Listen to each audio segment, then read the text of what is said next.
Jadi yang terbaik si karyawan pintar. Vietnam resmi menandatangani perjanjian dagang dengan Amerika Serikat. Tarif ekspor mereka ke Amerika Serikat dipotong tajam dari ancaman 46% menjadi hanya 20%. Wall Street langsung pesta, saham retail meledak. Tapi justru negara-negara Asia mulai panik. Di balik perjanjian ini tersembunyi klausul maut yang bisa menghantam seluruh jalur ekspor Cina dan otomatis mengguncang stabilitas regional. Dan sekarang deadline mendekat. Indonesia belum punya deal. Kalau tidak segera bertindak, kita bisa jadi target berikutnya dalam drama tekanan ekonomi paling licik tahun ini. Chapter 1, Umpan Manis Berbungkus Jerat. Tarif 46%.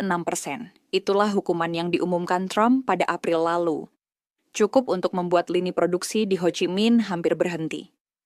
Kini, tiba-tiba, Washington datang membawa selembar kertas bertuliskan 20% saja. Surat kabar Hanoi memajang judul besar, Era Emas Ekspor.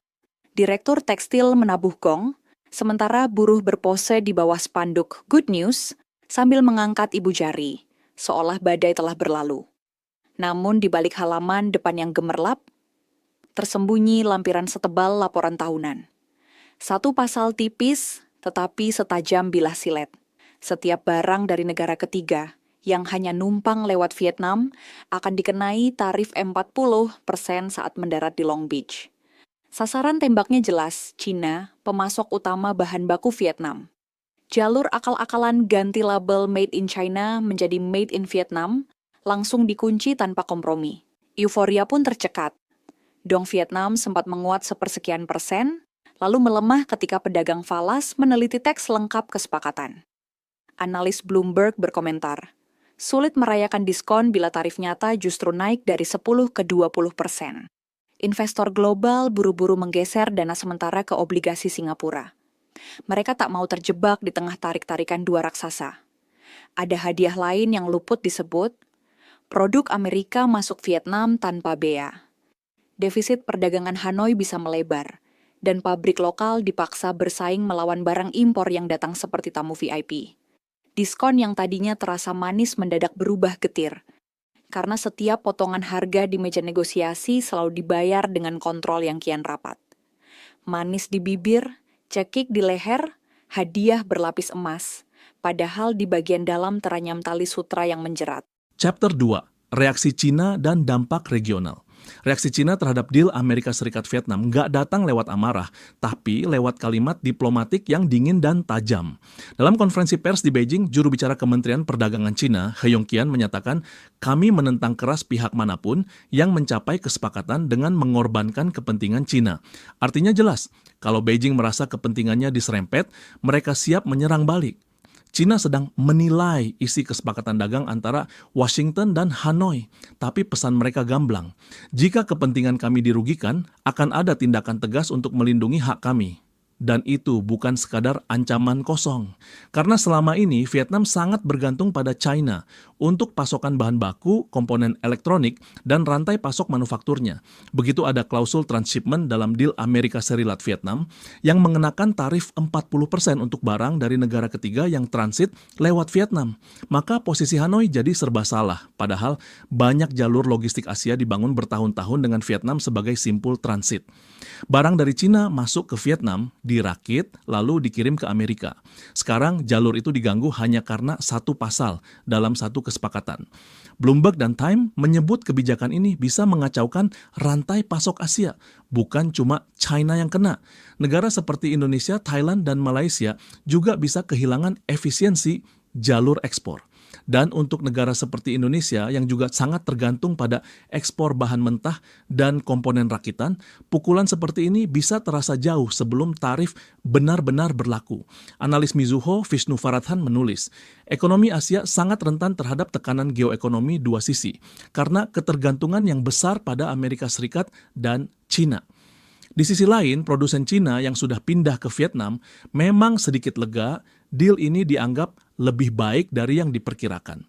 Tapi tetap saja, mereka sekarang berdiri di atas tanah yang makin hari makin goyah. Ini bukan sekadar kesepakatan, ini skenario tekanan. Dan di tengah peta baru ini, semua negara Asia harus siap memilih atau dipaksa memilih. Chapter 3, Euforia Amerika versus kecemasan Asia. Kesepakatan dagang Amerika Serikat dengan Vietnam seperti satu bom yang meledak. Tapi efeknya beda di tiap benua. Di Amerika, Wall Street joget. Indeks Nasdaq dan Dow Jones terbang tinggi. Investor senang. Amerika dapat akses pasar Vietnam yang dulunya tertutup. Mobil, elektronik, produk pertanian, semua disambut tanpa hambatan tarif. Tapi di Asia, beda cerita. Yang terdengar bukan tepuk tangan, tapi napas tertahan. Bloomberg bilang, dari sudut pandang Asia, euforia ini sulit dipahami. Tarif 10% sekarang naik jadi 20%. Buat kita, ini bukan kabar baik, ini alarm. Tarif 20% mungkin lebih rendah dari ancaman awal 46%, tapi tetap 2 kali lipat dari kondisi sebelumnya. Dan yang bikin tambah panas, ada satu pasal mematikan. Barang dari negara ketiga yang transit lewat Vietnam bakal kena tarif 40%. Cina langsung siaga, karena sebagian besar input manufaktur di Vietnam itu dari mereka. Vietnam sekarang seperti jembatan yang diinjak dua kaki raksasa, Amerika Serikat dan Cina. Mau bergeser sedikit, langsung retak. Negara Asia lain pun ikut gelisah. Jepang dan Korea belum dapat kejelasan soal tarif sektoral mereka. Indonesia belum tahu apakah bakal kena template yang sama. Semua nunggu, apakah mereka harus ikut tunduk atau siap melawan, dan yang lebih bikin dagdikdok. Cina belum bicara keras, tapi udah pasang ancang-ancang balasan. Kalau Beijing memutus suplai bahan baku atau menahan ekspor strategis, bukan cuma Vietnam yang goyah, seluruh Asia bisa limbung. Ini bukan sekadar perjanjian dua negara. Ini gelombang pertama dari tsunami ekonomi yang bakal memaksa Asia pilih jalur. Ikut Amerika. Atau tetap dekapan Cina. Chapter 4. Indonesia di persimpangan. Indonesia sedang berdiri di titik paling krusial dalam peta dagang global.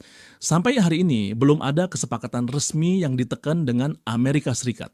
Tapi tekanan dari Washington sudah makin keras terdengar. Dalam berbagai forum bilateral, sinyalnya jelas. Jika tidak ada deal sebelum 9 Juli, tarif baru bisa langsung diberlakukan. Besarannya bisa tembus 35%. Amerika melihat kita sebagai salah satu target logis. Karena Indonesia punya surplus perdagangan lebih dari 22 miliar dolar. Dan dalam kacamata dagang mereka, siapa yang untung dari pasar Amerika harus memberi konsesi balik. Sementara itu, Cina mitra dagang terbesar kita mengamati gerak kita dengan penuh kecurigaan. Karena sekali kita condong ke Amerika, balasannya bisa datang dalam bentuk penundaan pasokan, gangguan logistik, bahkan penundaan proyek strategis seperti smelter nikel atau infrastruktur ibu kota negara. Dan bahayanya bukan cuma di level geopolitik, dampaknya bisa langsung ke masyarakat. Jika pasokan bahan baku terganggu, harga barang melonjak. Kalau tarif ekspor naik, pabrik-pabrik tertekan. Di Bekasi, salah satu eksportir suku cadang motor bahkan sudah ancang-ancang menyetop produksi untuk 2 pekan ke depan, menunggu kejelasan tarif. Di Majalengka, pabrik tekstil mulai mempertimbangkan pemangkasan lembur. Semuanya menunggu arah dari atas. Tapi waktu terus berjalan. Kita hanya punya beberapa hari. Kalau telat memilih jalur, bukan hanya ekspor yang terpukul, kepercayaan pasar pun bisa runtuh. Dalam tekanan dua raksasa, Indonesia tak bisa berdiri diam, karena dunia tak akan menunggu mereka yang ragu. Chapter 5. Kesimpulan. Selama puluhan tahun, Asia membanggakan dirinya sebagai wilayah netral. Negara-negara seperti Indonesia, Malaysia, bahkan Vietnam memainkan strategi keseimbangan, merangkul Cina sebagai mitra ekonomi terbesar, sekaligus menjaga hubungan erat dengan Amerika sebagai pasar utama dan penyandang dana teknologi. Tapi di tahun 2025, keseimbangan itu makin mustahil dipertahankan. Kesepakatan antara Vietnam dan Amerika hanyalah permulaan. Ini bukan sekadar urusan tarif, melainkan pesan tegas dari Washington. Siapapun yang ingin tetap menikmati pasar Amerika harus tunduk pada aturan main baru. Dan aturan itu tidak hanya soal diskon tarif, tapi juga soal sikap politik. Negara yang tidak menunjukkan keberpihakan akan ditinggal, negara yang diam akan ditekan. Sementara itu, Cina pun tidak tinggal diam. Beijing mulai membuka mata bahwa banyak negara tetangganya mulai condong ke barat, meski diam-diam. Dalam beberapa pernyataan tidak langsung, Cina menegaskan bahwa pihak yang terlalu akrab dengan Amerika bisa kehilangan prioritas investasi dan jalur pasokan strategis.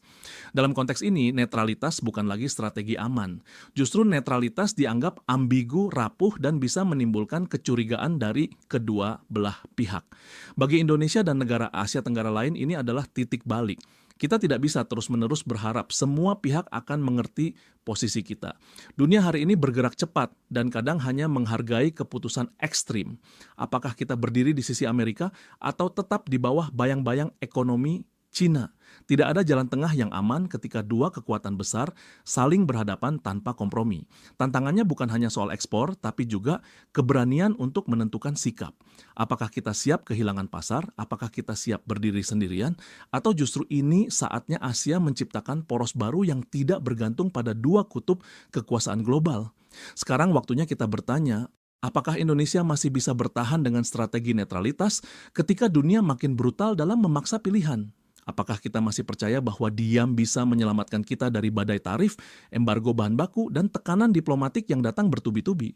Vietnam sudah menunjukkan satu hal, untuk tetap berdagang, mereka harus menyerahkan sebagian kontrolnya. Hari ini Vietnam mungkin terlihat selamat, tapi esok siapa tahu ketika tekanan datang dari sisi lain, apakah mereka bisa berdiri sendiri? Dan sekarang giliran Indonesia.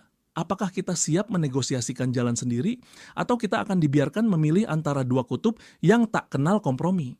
Gua tanya ke lu semua, sebagai pengusaha, sebagai karyawan, sebagai rakyat biasa, kalau lu yang memutuskan pilih aman tapi tertekan, atau berdiri tegak meski penuh risiko. Terima kasih sudah menonton video ini hingga selesai. Sampai jumpa di video bombastis lainnya, dan ingat selalu, tetap cerdas.